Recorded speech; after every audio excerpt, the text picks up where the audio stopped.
20,000 रुपए के अंदर में दोस्तों बेस्ट स्मार्टफोन्स बताने वाले हैं। हो सकता है भाई इस सेगमेंट में इस टाइप के फोन्स आपको कभी मिल ही ना पाए।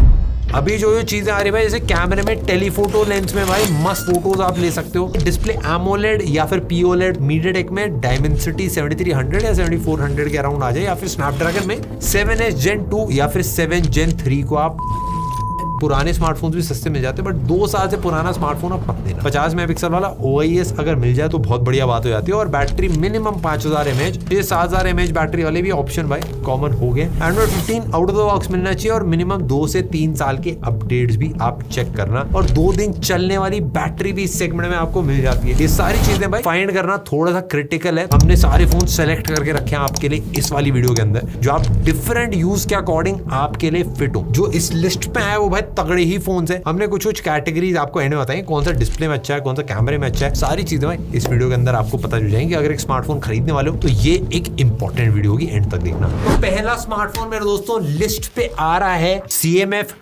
Phone 2 Pro। पहले जो CMF होता था मेरे दोस्तों वो नथिंग के एक सब ब्रांड में आया करता था। ये इंडिपेंडेंट CMF को बनाने के बाद अलग से लॉन्च करा गया। इससे पहले CMF बाय नथिंग लिखा जाता था, बट अभी इंडिपेंडेंट हो चुका है। एंड इस प्राइस में बाकी फोन जो है आपको सेम प्लास्टिक की बिल्ड के मिलेंगे, सिमिलर सा डिजाइन होगा, देख के आप प्राइस गेस भी कर पाओगे। लेकिन जो CMF का फोन है डिजाइन में ही उसने भाई सबसे क्रेजी चीज करी है, थोड़ा यूनिक ये फील देता है। पहले वाला जो वेरियंट था उसमें तो भाई बैक वैक भी पूरी निकलती थी, बट पहले की तरह बैक तो नहीं निकाल सकते, लेकिन डिफरेंट कलर्स के आप पैनल्स इसके ऊपर बैक में स्क्रू कर सकते हो। अच्छा एक यूनिक सा लुक देता है, थोड़ा सा लगता है कि यहाँ पे खुराफात कर सकते हो फोन के साथ में। और हाथ में पकड़ने में भाई कंफर्टेबल फील होता है। नीचे की तरफ एक व्हील भी है जिसको फिडजेट स्पिनर की तरह आप घुमा सकते हो। एक लैंडहैंड मिलता है, वो काफी सॉलिड क्वालिटी का, और फोन स्टैंड मैग्नेट से चिपक जाता है बैक साइड के अंदर। अगर कुछ अतरंगी करने का भाई फोन के साथ मन करे तो आप आराम से कर सकते हो, बट इन सबके बिना भी भाई फोन में एक डुअल टोन फिनिश मिलता है पीछे की साइड पे। नीचे हल्का सा एक टेक्सचर्ड फिनिश है। ओवरऑल हाथ में पकड़ने में बढ़िया लगता है, एस्थेटिक वाइब देता है थोड़ा सा। एक चीज और अलग है, इसके बॉक्स में ना चार्जर भी एक्स्ट्रा मिलता है, जो किसी में स्किप कर दिया जाता है। और नथिंग के फोन्स वाली एक एसेंशियल की भी मिल जाती है, स्मार्ट स्क्रीनशॉट बटन आप बोल सकते हो। स्क्रीनशॉट के साथ ये नोट्स, वॉइस नोट सारी चीजें सेव करके रख सकते हो, बाद में भी आप देख सकते हो, और सब एक जगह आप देख सकते हो। डिस्प्ले पूरा फ्लैट है, बेजल्स इक्वल है, 6.77 inches, 120 hertz full HD plus AMOLED display, 3000 nits की पीक ब्राइटनेस है। यूट्यूब पे अगर आप चाहो तो 4K HDR वीडियो आराम से देख सकते हो, और सिंगल स्पीकर मिलता है नीचे की तरफ पे, और डिसेंट साउंड क्वालिटी है। कैमरे की अगर मैं बात करूं 50 megapixel plus 50 megapixel 2x telephoto वाला लेंस, और एक 8 मेगापिक्सल अल्ट्रा वाइड मिलता है। 16 मेगापिक्सल का फ्रंट कैमरा लगा रखा है। स्पेक्स देख भाई डेफिनेटली तगड़ा लगता है। लेकिन फोटोज की अगर मैं बात करूं तो नजदीक से फूल पत्तियों की फोटो अच्छे आए थे। कलर थोड़े से ज्यादा वाइब्रेंट अगर आप एक्सपेक्ट करो तो वो नहीं है। Sharpness, dynamic range, overall processing ठीक है। मतलब आप इंसानों की फोटो लोगे तो मतलब ओके फोटो आपके आ जाएगी, आप यूज कर सकते हो इंस्टाग्राम पे। थोड़ा HDR का भी डिफरेंस आपको फील होगा, आसमान के कलर में हल्का सा आएगा। अगर आप अंदर ले रहे हो, बाहर ले रहे हो, उसको आप एक्सपोजर कंट्रोल कर सकते हो, एंड डायनेमिक रेंज भाई अच्छी आती है। ओवरऑल अगर मैं एकदम सीधा से बताऊं, प्राइस के हिसाब से कैमरा अच्छा परफॉर्म करता है। साथ में नथिंग का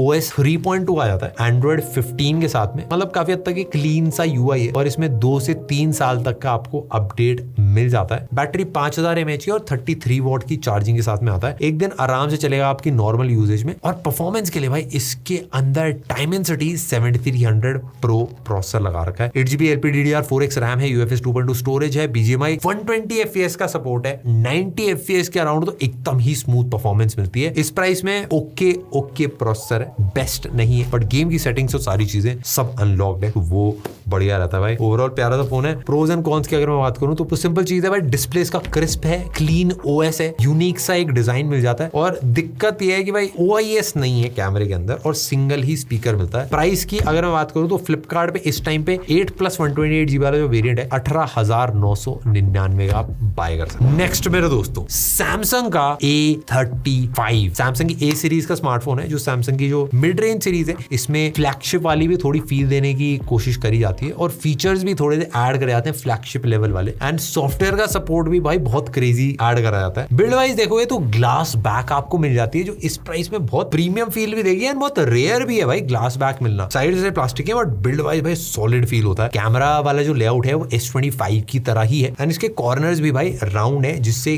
ग्रिप आप कंफर्टेबली कर पाओगे। IP67 रेटिंग है और डिस्प्ले भी 6.63 इंचेस का फुल HD प्लस 120 हर्ट्ज वाला सैमसंग का सुपर एमोलेड है और gorilla glass Victus plus front display में लगा रखा है। 8-बिट वाला डिस्प्ले है बट HDR सर्टिफिकेट नहीं है। नेटफ्लिक्स या प्राइम अगर आपको HDR कंटेंट देखना है तो वो आप नहीं देख पाओगे, यूट्यूब पे भी HDR कंटेंट नहीं चलेगा। सैमसंग का डिस्प्ले है तो थोड़ी सी एक्सपेक्टेशन ज्यादा रहती है, बट इसका डिस्प्ले थोड़ा सा ओके ही मिलता है आप, क्योंकि सबसे पहली चीज जो बेजल्स भी हैं वो आज के फोन्स के मुकाबले थोड़ा ज्यादा बल्की फील होती है। स्पीकर्स डुअल दे रखे हैं और आवाज भी आपकी डिसेंट लाउड है। बैटरी 5000 mAh की है बट एक दिन इजीली इसमें निकल जाता है क्योंकि ऑप्टिमाइजेशन अच्छी है। कैमरा भी आपको एक ट्रिपल रियर सेटअप मिलता है, 50 megapixel plus 8 megapixel plus 5 megapixel वाला, और फ्रंट में 13 मेगापिक्सल एक सेल्फी कैमरा। प्राइमरी या कैमरा वाली फोटोज में कलर्स थोड़े से सटल आते हैं, पोर्ट्रेट्स में एज डिटेक्शन काफी सॉलिड कर रखा है और ब्लर भी भाई थोड़ा सा नेचुरल फील होता है। और 4 साल के एंड्रॉइड अपडेट्स, 5 साल तक के security updates, Samsung Inox security, Samsung का वॉलेट मिलता है और गुड लॉक भी आप इंस्टॉल करके काफी सारी कस्टमाइजेशन कर सकते हो। परफॉर्मेंस के लिए भाई सैमसंग की अपनी घर की खेती भाई Exynos 1380 वाला प्रोसेसर है, UFS 2.2 स्टोरेज मिलती है। नॉर्मल यूज में एनिमेशन आप स्मूथली ओपन करोगे तो इतना ज्यादा चैलेंज नहीं होगा, बट अगर आप 3-4 ऐप साथ में चला रहे हो तो हल्का सा आपको स्क्रॉलिंग में जिटर देखने मिल सकता, बट ऐसा गेम्स के अंदर नहीं है। BGMI अगर आप चला रहे हो स्मूथ पे एक्सट्रीम पे चलती है। अगर आपको कैमरा अच्छा चाहिए और गेमिंग ऐसा मेजर प्रायोरिटी नहीं है तो फोन को आप आराम से कंसिडर कर सकते हो। थोड़ा प्रो ये IP67 रेटिंग आ जाती है, कैमरा इसका रिलायबल है और बिल्ड भाई डेफिनेटली प्रीमियम फील होती है। कॉन्स दिक्कत है कि भाई 25 वॉट की चार्जिंग थोड़ी सी स्लो फील होती है और परफॉर्मेंस में हल्का सा पीछे रह जाता है। 8+128GB वाला वेरिएंट आपको पड़ेगा 18,999। नेक्स्ट मेरे दोस्तों आ जाता है Realme का P4। P सीरीज मतलब इनकी पावर वाली सीरीज है जो 20,000 के नीचे आपको काफी परफॉर्मेंस सेंट्रिक फोन देती है। गेम्स के लिए भी भाई इसमें स्पेशल फीचर्स और एक अलग से चिप भी लगा रखी है। अगर आपको सॉलिड परफॉर्मेंस चाहिए आपको मजा आएगा। बिल्ड ओवरऑल पूरा प्लास्टिक का है, लेकिन नीचे एक रेड डॉट के साथ 3D इफेक्ट थोड़ा सा मिल जाता है और कैमरा आइलैंड भी थोड़ा सा इंस्पिरेशन ले ली गई है कहीं से। एजेस भी फ्लैट है, ग्रिप करने में आसानी होती है और रेटिंग IP65 IP66 दोनों रेटिंग। डिस्प्ले भी भाई 6.77 इंचेस का है, 144 hertz full HD plus AMOLED और 4500 निट्स की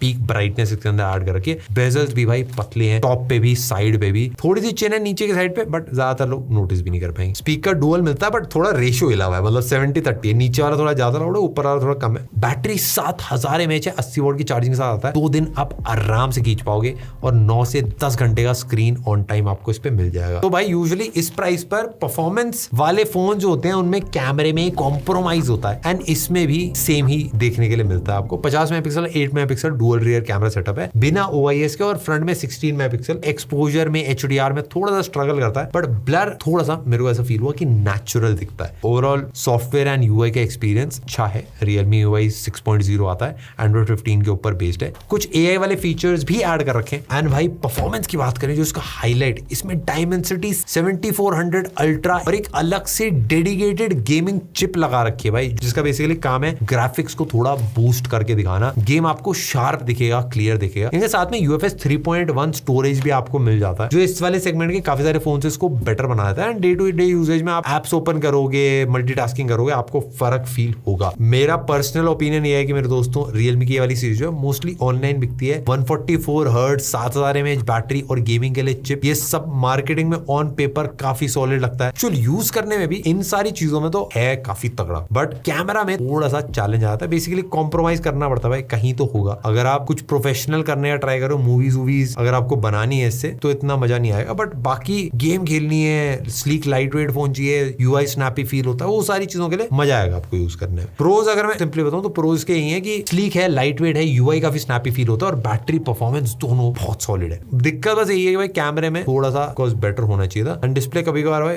दिखने में सॉलिड है बट थोड़ा ज्यादा शार्प, थोड़ा बूस्टेड सा फील होता है। 8+128GB वाला वेरिएंट आपको 18,999 रुपया पड़ेगा फ्लिपकार्ट के ऊपर। ये मेरे हिसाब से बेस्ट डील होगी। 6GB वाला वेरिएंट भी मिलता है 1000 रुपए कम में, बट 8GB वाला बेटर चॉइस रहेगा। नेक्स्ट आता है मोटोरोला का G96। मोटोरोला का जैसा टेम्पलेट है, एक वीगन लेदर टाइल, वही आपको मिलता है। फोन पकड़ते हुए हाथ में थोड़ा सा ऐसा हर तरफ से कर्व है तो आपको थोड़ा थरथराने से रहेंगे। कर्व करने से साइड्स एंड बेजल्स ऑलमोस्ट कम हो जाती हैं, तो आपको एक सीमलेस टाइप एक्सपीरियंस मिलता है। और IP68 की प्रोटेक्शन है जो बहुत सॉलिड है इस वाले प्राइस। 20:9 का एक बेसिक रेशियो। डिस्प्ले की बात करें तो इसमें भी 6.67 इंचेस का 144 hertz full HD plus POLED screen दे रखा है। ग्लास की जगह प्लास्टिक बेस का यूज होता है। दिक्कत बस ये है कि डिस्प्ले बहुत प्यारा है, 10 बिट दिखता है, दिख दिखेगा जो दिखेगा वो बढ़िया दिखेगा, बस HDR नहीं प्ले हो। HDR वीडियोस YouTube और OTT आप कहीं पे नहीं देख सकते, तो वो एक चैलेंज आता है। कर्व्ड क्योंकि डिस्प्ले है तो गेमिंग के टाइम ग्रिप करने में भी थोड़ी आपको दिक्कत आएगी, जो मतलब ऑलमोस्ट सारे ही कर्व्ड फोन्स में आती है। बैटरी 5500 mAh की है और 33 वॉट की चार्जिंग है। परफॉर्मेंस जो है वो इस सेगमेंट में इसका थोड़ा सा एक चैलेंजिंग पार्ट आप बोल सकते हो। इसमें स्नैपड्रैगन 7S Gen 2 है,